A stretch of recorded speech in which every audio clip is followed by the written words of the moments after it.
How to Read Comics the Marvel Way, number 1, by Christopher Hastings and Scott Koblish, published by Marvel. I have an issue with this book, and we'll get into it.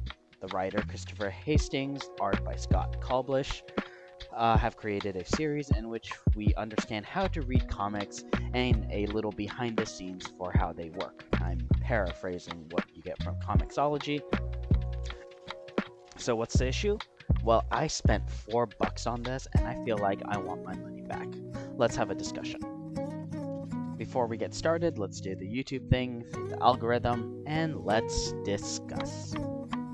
Let's start off with the premise in that comic books as a medium is capable of some of the finest nuance in literature, illustration, or the moving picture of any kind is capable of, and sometimes surpassingly.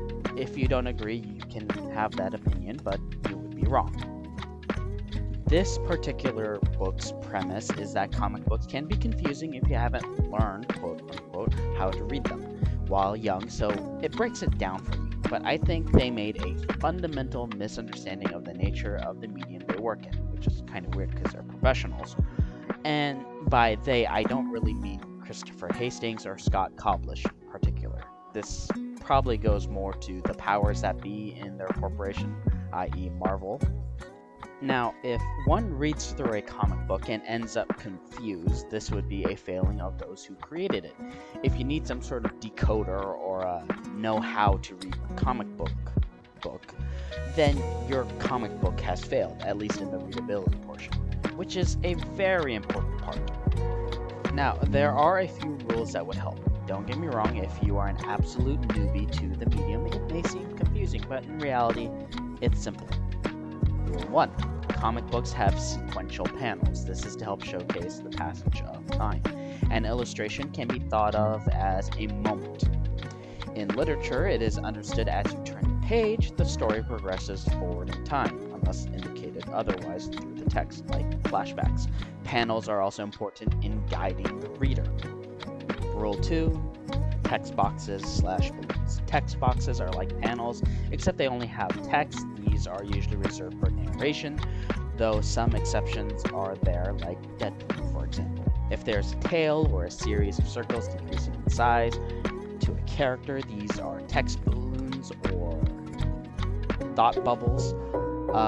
They can vary in depiction to showcase emotion or thought processes. Basically, they're used to give the character voice. 3, and finally, the illustrations themselves show the action, a plus compared to the written word in that you can actually see the action as opposed to reading that a certain character did some action with some sort of adverb.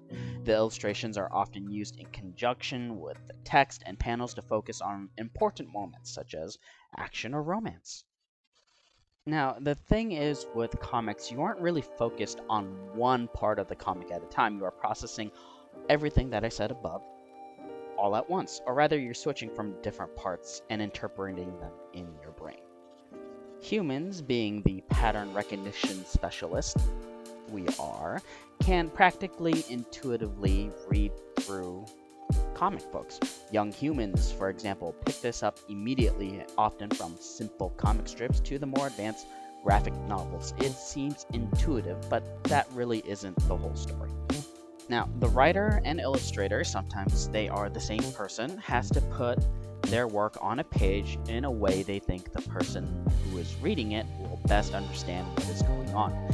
They should, and often do, take into account what they feel is the best way to tell their story. If your comic book has bits of confusing moments in it, it has failed in that aspect of the book. Again, referring back to the readability. And to be honest, the readability, which is the glue that makes the book coherent. So if that fails, then the book isn't good, which is my problem with this book. This overall standardization tool, or rather that the implication of standardization of it, that there is somehow a correct way to do so. And to be honest, there is no real correct way here. If there was, then we would still be stuck with these plain square sequential panels.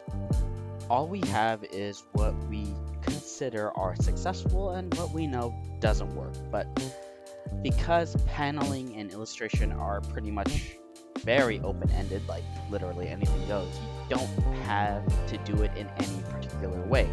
You just have to do it in a way to make your point. So you want to learn how to read comics? Just pick one up. Find one that catches your interest, and with the world of manga being international, there is a certain guarantee that you'll find something that works for you. If you want to understand comic books a little bit more specifically, there is a comic book called Understanding Comics by Scott McCloud. It goes more into the nature and history of the medium, but as you read this book, you learn how to read comic books as well. It sets it up pretty nicely. Also, I'm not going to get a refund for this book because, one, it's a hassle, and two, I had a bias from the beginning that this book would be something that's not that great. I knew what I was getting into, so, buyer's remorse wasn't really there because I had a feeling it wasn't going to be that good to begin with. Thank you for watching. I hope you are having a good day or good evening. Ciao, everybody.